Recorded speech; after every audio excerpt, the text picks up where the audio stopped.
What's up, guys? I just watched that Hunger Games movie, the most recent one, which was pretty good. It's interesting, like this day and age, so many horrible things happening. People are sort of rising up against certain establishments and challenging status quo, challenging how things have been for a long time, which is really exciting. It's sad to see how terribly the powers that be are sort of responding to the people. But watching Hunger Games, it's really interesting sort of time that movie's coming out with everything that's going on. Definitely worth checking out, just as a conversation piece to talk about violence and power struggles and how you resist evil people who are holding power over others. I'd recommend it, though. I'm sort of still reeling in my head thinking about some of these issues. But let's get into the comics and get my mind off of things, because sometimes life's pretty heavy, and that's why I like reading comics and collecting comics, because it gets my mind off some of that stuff for a little bit of time.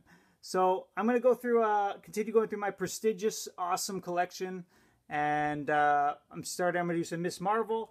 I'm going to do some modern keys, and I'm going to do some more Silver Age keys because I missed a whole bunch. Miss Marvel #1. This book sort of obviously heated up with the movie announcement. I don't know if it's come down a bit. It was at like $100 an issue for a while there. First appearance of Carol Danvers as Miss Marvel. Just a beautiful, beautiful cover. I really am into Bronze Age these days.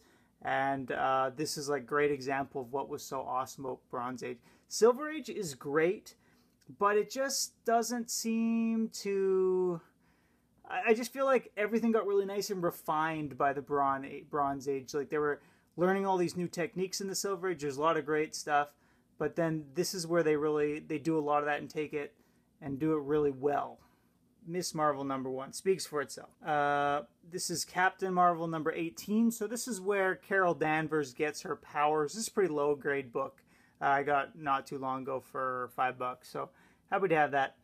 Nothing too exciting to say. There's an explosion, and she sort of gets her powers from Captain Marvel. This is a dollar book I found, Miss Marvel #16. So this was the first cameo appearance of Mystique. The thing with Miss Marvel is I really like her as a character. I like some of these stories that have been told about her. But I don't find she fits into the Marvel universe too well, despite her name. Just because she's a character who just flies because she can fly. And I know that was like a thing that Stan Lee kind of wanted to stay away from. He liked his characters all being grounded in some sort of scientific principle. And her powers seem to just be powers because they're powers, if that makes sense. Just because there's an alien race that gave them to her. I don't know, maybe I don't know her origin well enough. Maybe you guys know a bit more. But that was sort of my issue with Miss Marvel around all the other Marvel characters. I do like her on her own, if that makes sense. And this is Miss Marvel #1, the first full appearance, I think, of Kamala Khan. And this book's also heated up quite a bit, I think. I don't know, my store is asking $20 for it. I don't know what it's going at online, but...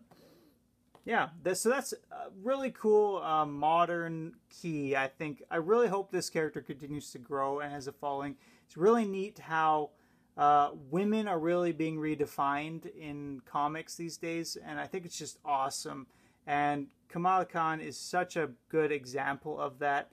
It's kind of neat just that she's Muslim, but I think more interesting is that how she's depicted as a woman, and... very different sort of perspective than a lot of sort of traditional female superhero characters. So really enjoying her story and hope she keeps doing well. All right, into more modern keys. So this is the Hulk #1. Just awesome, awesome cover. I love this cover. I think it's an Ed McGuinness cover. This is the first appearance of the Red Hulk, who you do not know who his alter ego is at this point. This was Nova #8, and this is the first appearance of Cosmo, the cosmonaut dog who runs nowhere. He runs it nowhere in the comics, but in the movie, he's that dog you see at the end credit scene. Afterlife with Archie.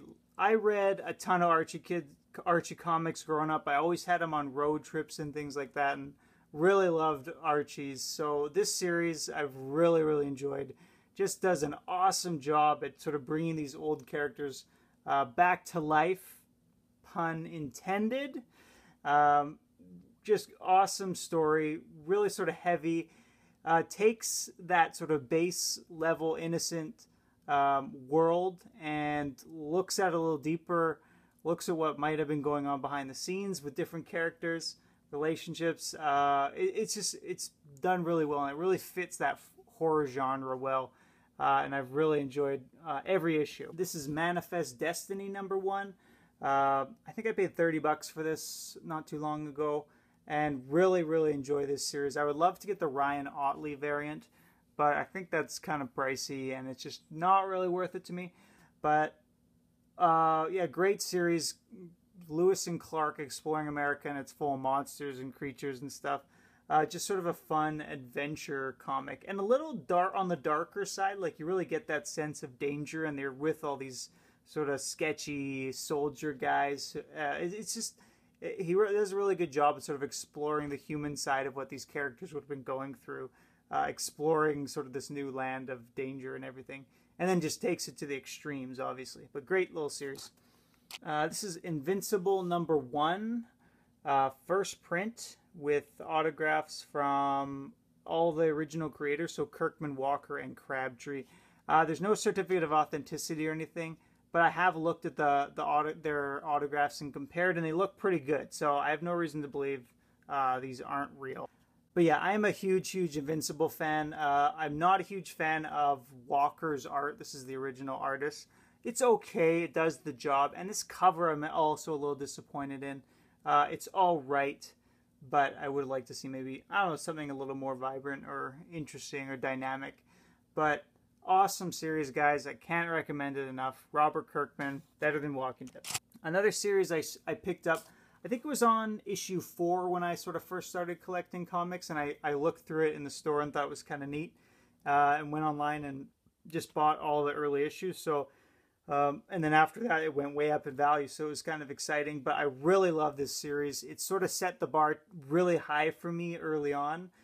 So I've become a pretty harsh critic on comics, especially indie books and stuff, because reading this, it raised the bar so high that in terms of just writing and art, it's not 100% perfect, but it's really solid. I'm a big sci-fi fan, and I like books like this that are sort of fun and crazy, and just take the medium to like insane places where you let the artist just come up with insanely creative things and go wherever they want and do wild, imaginative things. A great example of a book, I think, to show off like how great comics can be, especially for people who sort of see comics as just for kids or childish or silly.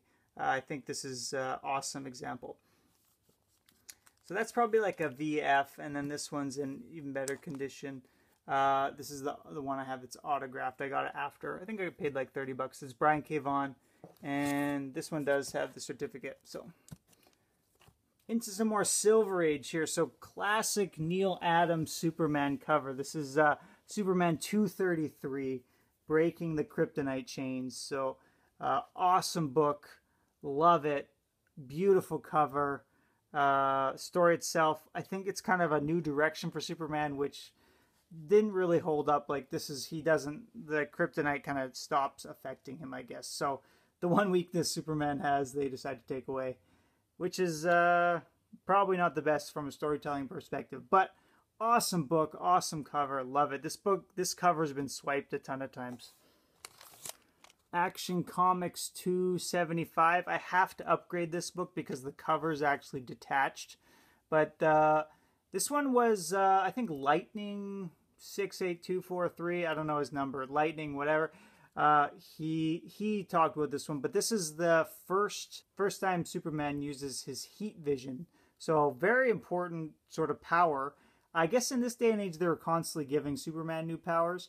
But that's one that obviously stuck, and you see it used a lot nowadays. But really major, and it's not mentioned in the guide that that's the first appearance.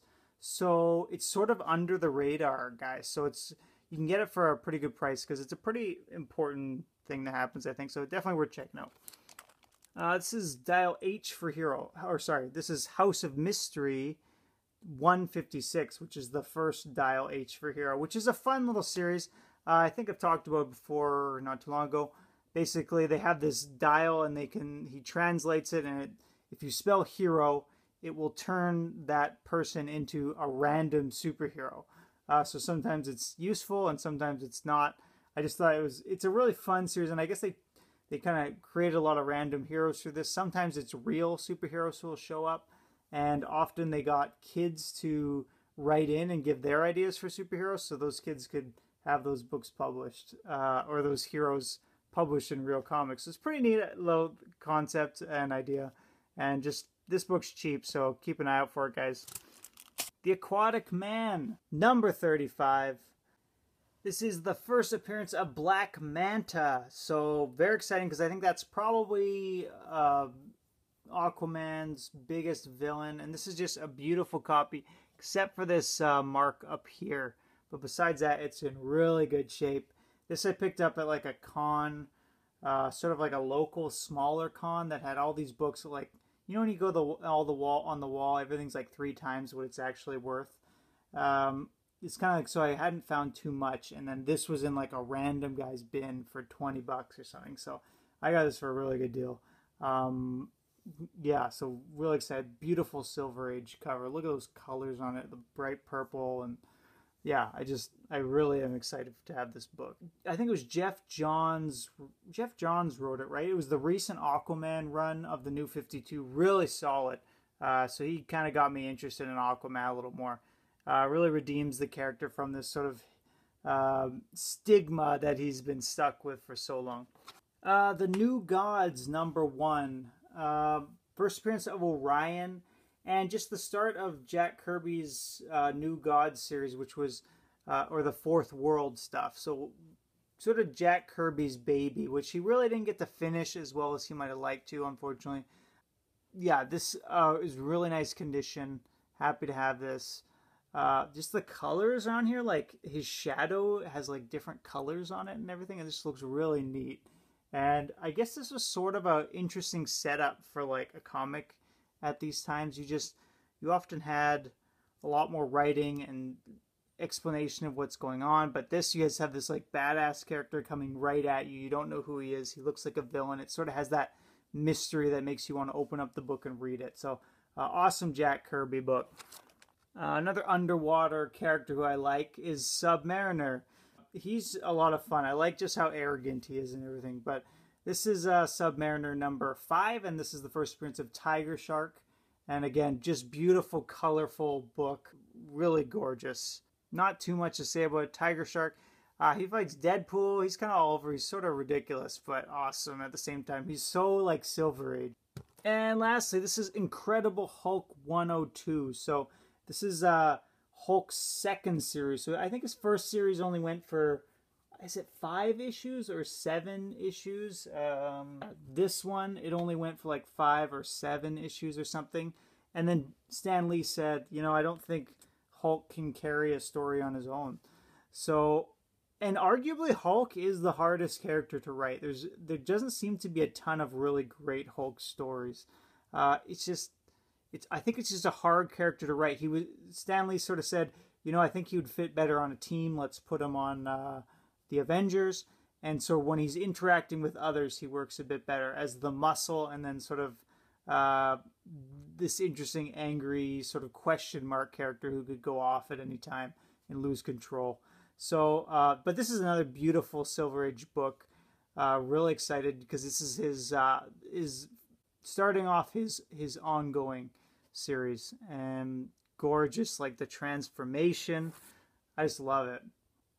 And I don't have too much to say about it. Hulk's obviously a super awesome character, and it's hard to get, obviously, his first appearance, so having this is a nice feather in the cap, I guess. So that's going to be it for today, guys. Thank you for watching. I'm going to try and get some more stuff done. It's been really crazy with Christmas and stuff.